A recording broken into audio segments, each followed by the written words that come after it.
Alright, so picture this. Your company decides it wants to run AI in-house. Not a chatbot demo, not some toy on a laptop, but real inference on real models, the kind that chews through customer requests all day long. Then someone in IT pulls up the hardware code and it turns out you basically have to rebuild your entire data center just to run the thing. New power delivery, new cooling, liquid loops snaking through racks that were never designed for any of this. That is the wall a whole lot of businesses have been smacking into for the past 2 years, and it's the exact wall AMD just took a sledgehammer to with the Instinct MI350P. I have been buried in the spec sheets on this for days, and I'll just say it right up front. I think this is one of the smartest moves AMD has pulled in the AI space in a long time, so stick with me. And if you're into breakdowns like this, where I read the boring documents so you don't have to and then explain them, do me a quick favor and tap subscribe, because we cover this kind of hardware every week and I would hate for you to miss what's next. Let me show you why this card matters now. Now here's the situation AMD is actually solving. For a couple of years now, if you wanted top-tier AI compute, your options were kind of miserable. Option 1, rent it from the cloud and deal with the privacy headaches and a bill that swings wildly every month, or option 2, buy the big rack scale accelerator platforms, the ones that ship at full modules on a custom baseboard, and then completely re-engineer your building to handle the power and heat they throw off. Neither is fun if you have a mid-sized company, a hospital, or a regional cloud provider that just wants to run models on your own turf. AMD basically looked at that mess and said, well, what if there was a third door? And that third door is a plain old PCIe card. This is the first Instinct card AMD has put in a standard PCIe slot in nearly 4 years, and the timing feels very deliberate. It's a dual slot, full height card that drops straight into the air-cooled server companies already own. No liquid loop, no exotic rack, you slide it in like a graphics card and you're off. That simplicity is the whole point, and I love that they leaned into it instead of chasing bigger numbers for the sake of a headline. Now, let me get into the meat, because the specs are where things get actually fun.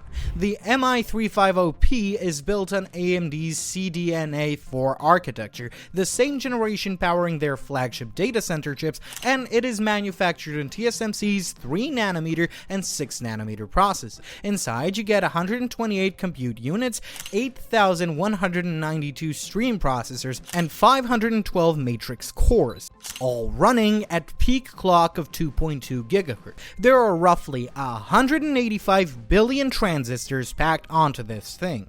But the number that made me sit up is the memory. You get 144 gigabytes of HBM3E, and it runs up to 4 terabytes per second of bandwidth, backed by 128 megabytes of last level cache at a full chip error correction. For an inference card, memory capacity quietly wins fights because it decides how big a model you can fit and how many users you can serve at once. 144 gigabytes on a single card is a serious amount of room, and it means one card can hold models that would need 2 or 3 competing cards to run. That is the kind of spec that saves real money in the real world. So where does this chip come from? Well, AMD did something I find pretty elegant. They took their flagship MI350X, which is the big module version, and they essentially cut it in half. The MI350X uses 2 I/O dies with 8 accelerated complex dies stacked on top. The MI350P uses 1 I/O die with 4 of those complex dies clocked identically. So you get right around half the compute, half the memory, and half the bandwidth of the flagship, but crucially, it now fits inside the power and thermal envelope of a normal PCIe card. I really like this approach because AMD is reusing the same silicon design instead of engineering something totally new. That means that the MI350P is not some watered-down side project. It is the real architecture, the real precision support, the real CDNA 4 muscle, just sized down to fit where enterprises can actually put it. That reuse keeps costs sane, and the customer is the one who benefits here. Now, let me hit you with a thought put, because this is where AMD is swinging hard. The MI350P delivers an estimated 2299 teraflops of performance, and it peaks at up to 4600 teraflops when you run it at MXFP4 precision. AMD is calling that the highest performance currently available in an enterprise PCIe card, and based on everything I could find, that claim holds up. Step up to the precision and you're looking at about 2.3 petaflops of FP8 and roughly 1.15 petaflops of FP16 and BF16. Now, if MXFP4 and MXFP6 sounds like alphabet soup, here's the plain version.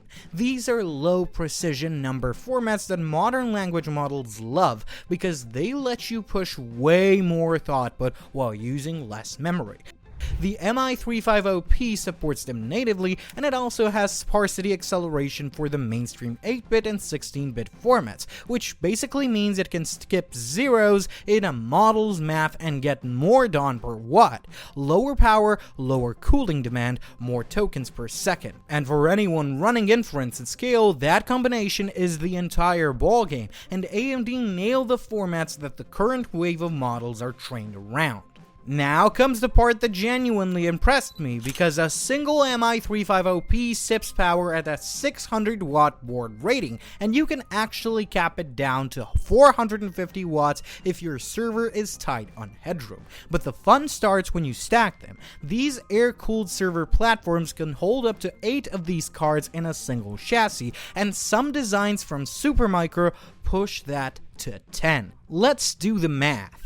8 cards, that is 1,152 gigabytes of HBM3E memory and about 32 terabytes per second of aggregate bandwidth, all inside one air-cooled box that plugs in a normal rack. AMD says that this is enough to host a trillion parameter model on MXFP4 precision in a single chassis. Let that sink in. A trillion parameter model on air cooling in gear a normal enterprise can install without calling a plumber. There is a fair trade-off though, because the cards talk over PCIe rather than a dedicated high-speed fabric, so this is tuned for inference and not for massive training runs. For the job it is built for though, that is a reasonable call.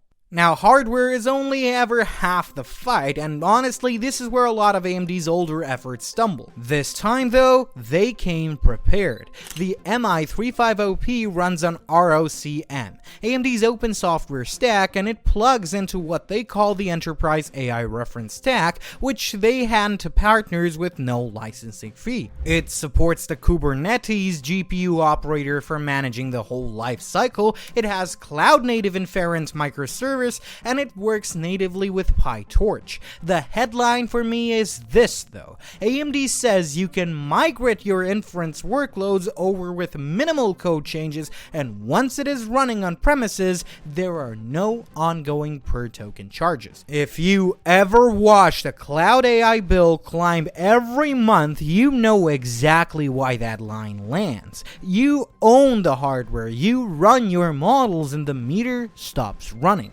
Pair that with an open, transparent stack that companies under strict compliance rules can actually inspect, and you have a pitch that goes well beyond raw flops.